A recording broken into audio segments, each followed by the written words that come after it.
Welcome to Through the Bible with Les Feldick, a 30-minute walk through the Scriptures, teaching in-depth Bible truths that change people's lives. Now, here's your host, Les Feldick. Again, good afternoon for all of those of you here in the studio, and as we announced, I think, a couple weeks ago, we like our television audience to realize that we put 4 of these programs together in one afternoon. Consequently, you'll see the same faces 4 weeks in a row. And I guess the most important thing I'm concerned about, people probably think I've only got one shirt, but this is all just done in one afternoon, and we make 4 programs out of it, and we just have a good time, have a coffee break between each program. And we always like to emphasize we are just an informal Bible study. We have no axe to grind. We don't condemn others who may not agree with us, and neither do we twist arms and say you have to see things the way we see it. But we just like to teach the Word and encourage people to get into the book and study it on their own. And as I pointed out in one of my classes the other evening, you know, most of us have been so brainwashed that we think a lot of things are in here, and they aren't. And we think they ought to be in certain places where they aren't. And so this becomes just as important in Bible study as to not only see what is here, but realize that a lot of times there are some things that aren't in here, which we may have thought really were. Well, again, I'd like to welcome the people in the Oklahoma City area who can now pick our program up on Saturday evening at 7:30 on Channel 69. And, of course, we've got other stations coming on board across the country, and we just trust that we're bringing honor and glory to the Lord's name by doing so. Now, again, I'm going to just come right back to where we left off. You remember we've been talking about the Antichrist, the kind of a person he would be, and how that he is going to sign a 7-year treaty with the nation of Israel. And now I'd like to have you turn with me to Daniel chapter 9 once again. Now we're going to get out of Daniel someday, don't worry, but we have to take it as it comes.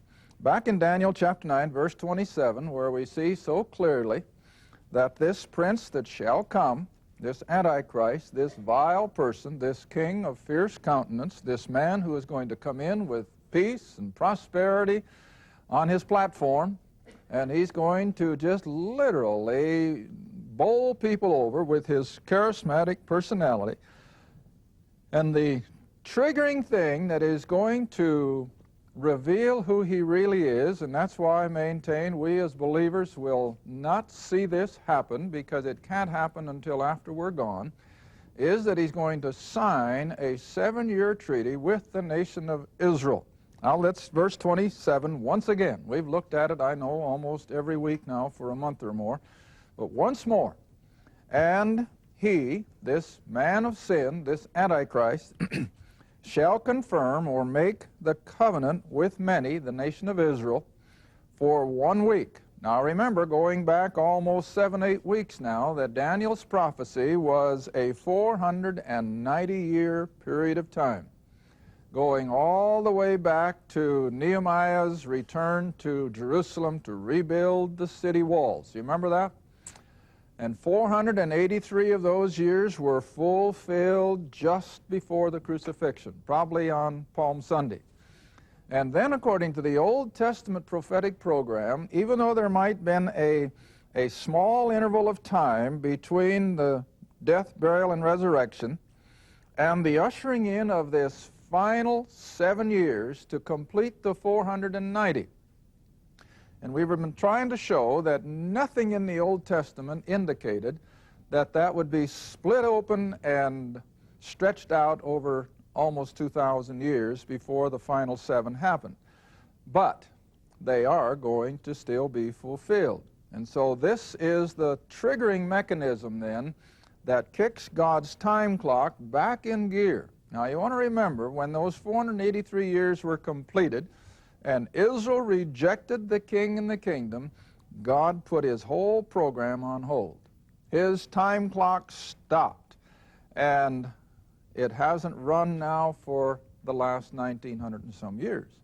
But as soon as this individual signs a 7-year treaty with Israel, then you're going to have 7 literal years unfold, and then Christ returns. So the language, I think, is plain enough that then in the middle of the week, or in the middle of that 7 years, he is going to cause the sacrifice and the oblation to cease. In other words, the temple worship to stop. Now, in order for the temple worship to stop, it has to be in operation. So we gather from this that Israel is going to rebuild her temple. She's going to have it. Now, whether she'll have it the whole 3.5 years, that's beside the point. It's going to be operating by the midpoint of this 7 years. Now, this is one reason I think that, as I mentioned last program, I think the Antichrist will be an apostate Jew, is because when this fellow signs this 7-year treaty with Israel, they are going to be so enraptured with this fellow that is promising them the peace and the prosperity they've been looking for. He's going to guarantee their borders against any of their enemies, and he's going to give them permission for temple worship. Hey, this is everything they're dreaming of. And as I've referred to so many times the last several weeks, when you read little comments from some of the rabbis in the Jerusalem Post, hey, the Messiah that they're looking for is the perfect description of the man of sin. They're looking for a man who will rule the world in peace. They're looking for a man who will elevate Israel to the epitome of all the nations, but that all the nations would enjoy the peace that could flow from their Messiah and ruling the nation of Israel. That's what they're looking for. So this guy's going to come on the scene, sign this 7-year treaty, and the Jews are going to think that they've finally arrived. They no longer have to maintain that tremendous military machine. They can lower their taxes. They can have a prosperity of domestic production and what have you. But this verse says that in the middle of the week, he's going to cause all of that to stop. He's going to turn on the Jew, and he will usher in then that final 3.5 years. Now, I've put my timeline back on the board for just predominantly the tribulation.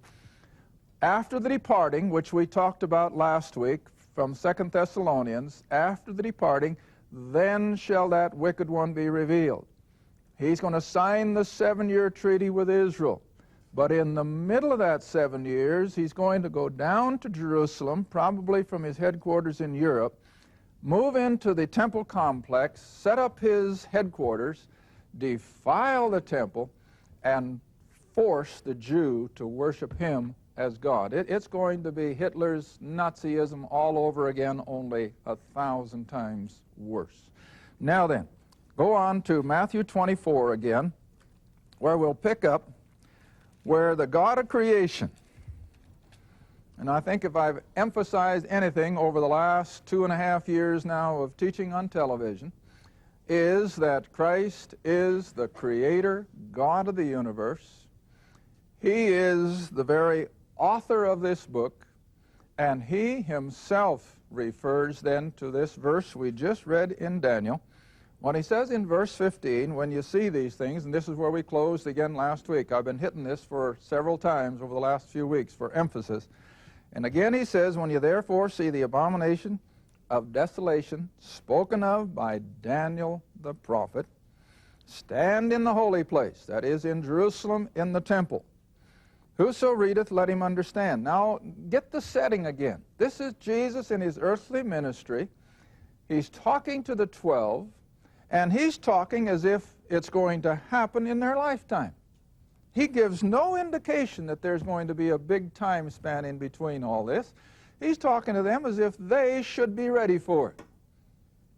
Now, this is in accord with all of Scripture until you get to the Apostle Paul. Then all of a sudden we realize that instead of Israel going out to the nations with the gospel, what does God tell Ananias in Acts chapter 9?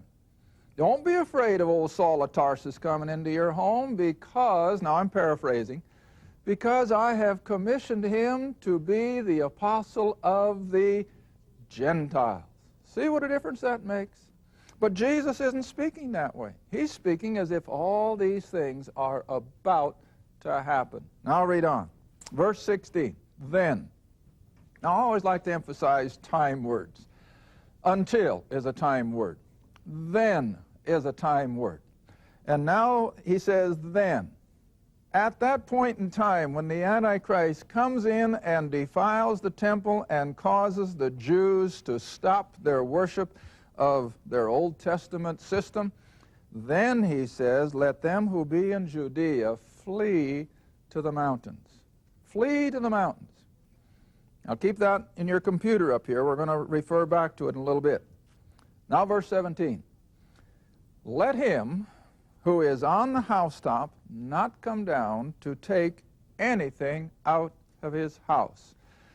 Now there's been a lot of talk about the remnant Jew in the tribulation. Some think it's the 144,000, but it's amazing that of all the reading I've done concerning the remnant of Jews who will be saved during the tribulation, nobody, I feel, explains this portion of Scripture. Now look at this portion of Scripture. This is not 144,000 young Jewish men, which Revelation says they will be. This is an admixture of a whole society. Now look at them as we come down through them. Let him who is on the housetop not come down. Now, if you know anything about Middle Eastern lifestyle, folk who had retired and were living in a nice, comfortable retirement situation, their patio wasn't out the back door, but where? Up on the rooftop. And so Jesus is referring to people who were probably quite well-to-do, who were no longer in the mainstream workforce, but they were now enjoying a life of relative ease on their patio, on the rooftop. Now he says to that remnant of Jews who are going to be in this exodus out of Jerusalem, to this particular bunch, he said, don't you bother to stop and take your clothes out of the closet. Well, now, just be sensible, just be logical. What class of people are going to be more concerned about the clothes in their closet than they are about getting out of a place of danger? Well, the wealthy, the well-to-do. They may have some expensive dresses and suits and so forth. Boy, I can't leave them behind. And so Jesus said, if you're in that category, don't you take time for it, because time is going to be of the essence. All right, that's one class of people. Now move down. Verse 18, neither let him who is in the field return back to take his clothes. Now what class of people we talk about? Working people, probably the younger people between 25 and whatever, who are still out there working every day. They're doing the common everyday tasks of life. And to that class of people, he says, don't you turn back to take anything out of your house or your clothes. Wherever you happen to be working, when you hear that the temple has been defiled, he says, you move out to the mountains if you want to escape. Verse 19, woe unto them that are with child. Now, what age level are we talking about? Probably young mothers in their 20s and early 30s normally. And he says to that group of people, young mothers, it's going to be tough for them. See? Woe unto them that are with child. In other words, they're heavy with child, and they're going to have to walk a long ways. But he's including them in that escaping remnant. And to them that are nursing. Now what have you got? Well, young mothers who are still nursing their children. Now, you see the cross-section of society that we're coming up with? We've got the older, retired, more well-to-do people. You got the working-class people. We got the young marrieds with their kids. A whole cross-section from top to bottom. Men and women, boys and girls. Verse 20. Jesus says, pray that your flight will not be in the winter, nor on the Sabbath. Now, you see what that shows? Since the temple has been operating for this first 3.5 years, the Jews are going to be aware of what concerning the Sabbath day? Law, and how far they can walk without breaking it. And they're going to be so aware of the law that Jesus said if it's on the Sabbath day, most of you won't even dare walk more than that, what was it, 4,000 feet or something like that they could walk on a Sabbath day? It wouldn't even be a mile. They wouldn't get out of town. And then he says, hope that it's not in the wintertime, because they're going to be walking They're going to be carrying their goods, and he said, just hope that it isn't a miserable flight. Now, verse 21, for then, when the Antichrist comes in and defiles the temple, when he turns on the children of Israel or the Jew, and there's that Exodus. Now, let me do it this way. Let's use our timeline in a twofold way. The Antichrist is going to come in, I think, from Europe, from the West. He's going to go down into Jerusalem, he's going to go into the temple, defile it, and immediately he's going to turn on the Jew. Now we're going to go to Revelation, and we're going to find that there's going to be another triggering mechanism that is going to cause these Jews to go down to the mountains, which of course are to the southwest predominantly of Jerusalem. And I call this the escaping remnant. It's not the whole nation, but it's going to be a remnant of Jews of all, like we just seen, from every category of life, and they're going to flee the area of Jerusalem down to the mountains. Whether it's the city of Petra or what, I do not know. It's possible, but we know they're going to flee to the mountains, and there God is going to watch over them and protect them for that whole 3.5 years. Now, let's go back, if you will, now. No, let's read one more verse before we leave Matthew 24. Verse 21 again. For then, beginning with this midpoint, shall be great tribulation. Now, the tribulation as we normally think of it will start here. The whole 7 years is going to be tribulation, and I'll show you some things probably the next program that are going to make this 3.5 years anything but a Sunday school picnic. But here is where things really get tough. And I think we mentioned at the end of our last program, when you not only have the outpouring of Satan's wrath, but the outpouring of God's wrath on the whole human race. And it's going to be mind-boggling of what this planet will go through. All right, read verse 21 again then.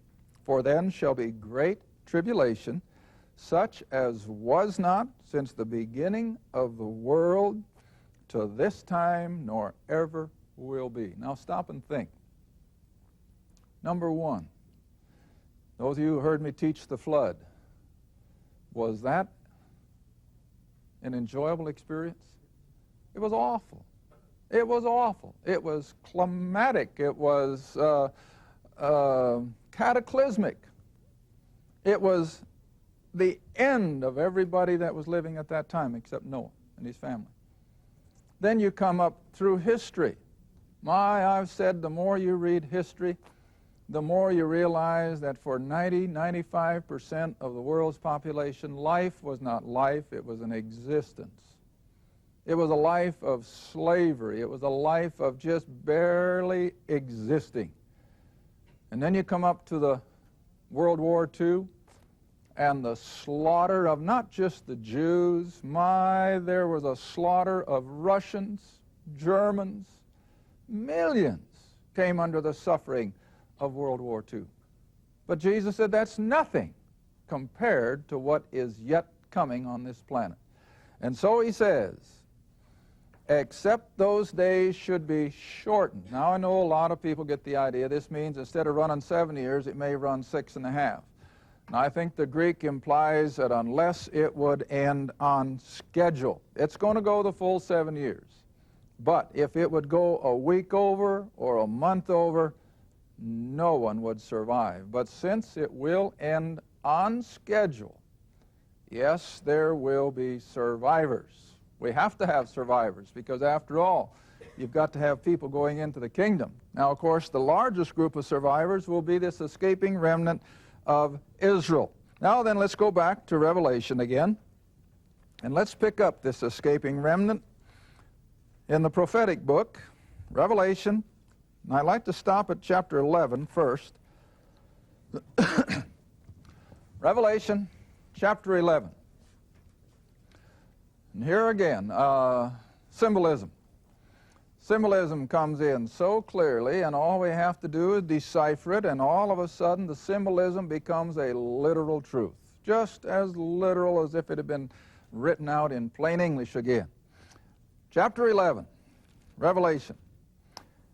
Oh, let's see. We got to go back all the way to verse 3, where we have at the very onset of the 7 years, as soon as Israel signs that treaty with Israel, I think God is going to send the two witnesses to Jerusalem, the two Jews who are going to proclaim salvation to the nation of Israel right at the beginning. And I think it'll be out of their ministry that the 144,000 will be sealed and designated and sent out into the world to again proclaim the gospel of the kingdom. The king is coming. He's going to set up his kingdom. Well, anyway, in order to pick up the time factor, verse 3, I will give power unto my two witnesses, and they shall prophesy 1,260 days. Now, real fast like, how long is that? 3.5 years. 3.5 years. All right. Now we'll pick them up in verse, they're going to be put to death, you know, and so forth, but we'll come to that later. But anyway, at the end of the 3.5 years, verse 12, they heard a great voice from heaven saying unto them, Come up hither. In other words, they've been killed. The whole world is going to see their bodies laying on the streets of Jerusalem. Now remember, before the advent of television and Telstar, those of us who are old enough, we can remember hearing sermons on this and reading this. We'd say, how in the world will everybody on earth see those two dead bodies laying on the streets of Jerusalem? I mean, it was a big hang-up. But here we are. Satellite technology, and the streets of Jerusalem are in our living room just as plain, and every household will see those two Jews laying on the streets of Jerusalem, I suppose, to rot in that hot Mideast sun. And then, after they've laid there for 3 days, they stand upon their feet. God calls them back to life, and he calls them back to heaven, much the same as Elijah and, well, let's see, as Christ's own ascension, I guess we could equate it. And so they heard a great voice from heaven saying unto them, Come up hither.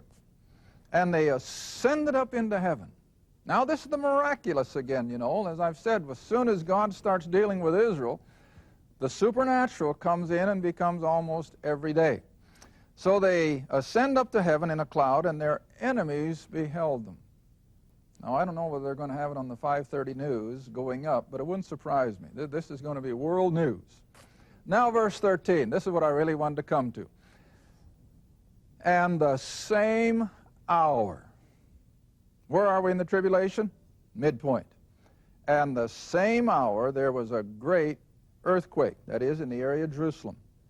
And the 10th part of the city fell, and in the earthquake were slain of men 7,000, and the, what's your next word? Remnant, see? And the remnant were affrighted, and they gave glory to the God of heaven. Now be careful. Is there salvation in merely ascribing glory to the God of heaven? Well, I know a lot of people do that constantly. And so these Jews, even though they recognize now that the God of Abraham, the God of heaven, is certainly working in their midst, it's not a salvation experience, but because of their physical fear of what has just taken place, what are they going to do? Well, what refugees have always done. They leave the city. And so they're fleeing for their life. Not all, a remnant. Now come over to chapter 12. Now chapter 12.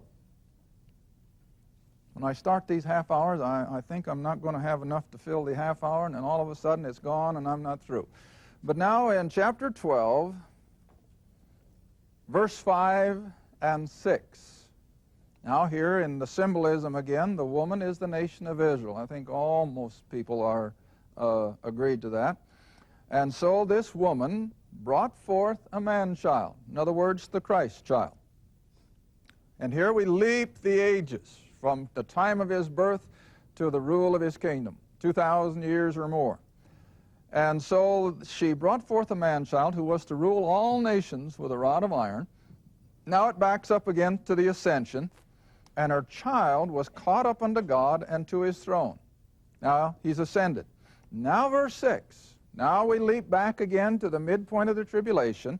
And the woman fled into the wilderness, that is the mountains that Jesus spoke of, where she has a place prepared of God, that they, the Godhead, the triune, that they, the Godhead, should feed her there.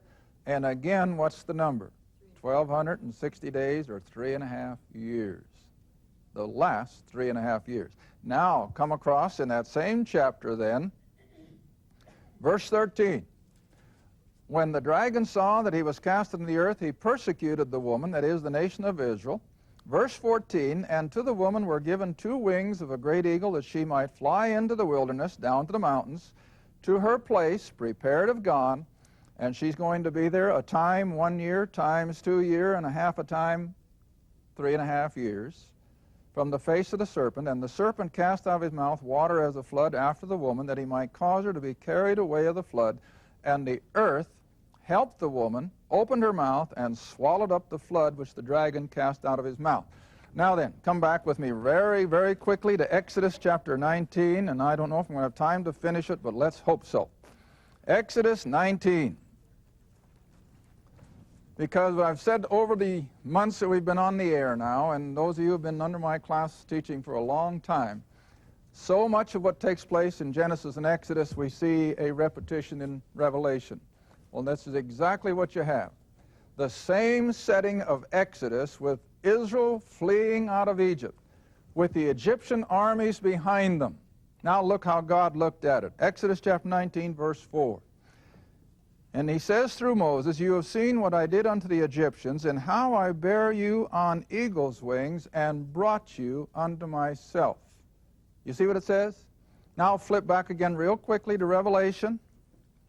Verse 14, and the woman was given 2 wings of a great eagle, that she might fly into the wilderness. Now, put all this together. What happened back there when Israel was escaping? Oh, Pharaoh sent his armies and his chariots out to destroy them. Where did God stop Pharaoh? At the Red Sea. The Antichrist is going to do the same thing. He's going to send an army after these escaping Jews as they are being hurried along by the escaping power of God. But what's going to happen? They'll be destroyed. Thank you for watching Through the Bible with Les Feldick. Through the Bible is a partner-supported ministry. If this program has been a help to your study of the Scriptures and you'd like to see others enjoy the teaching, your support would be greatly appreciated. Write to us at Les Feldick Ministries, 30706 West Lona Valley Road, Kinta, Oklahoma, 74552. Or call 1-800-369-7856. Remember, all programs are available in printed form, audio cassette, and videotape. Be sure to tune in next time to Through the Bible with Les Feldick.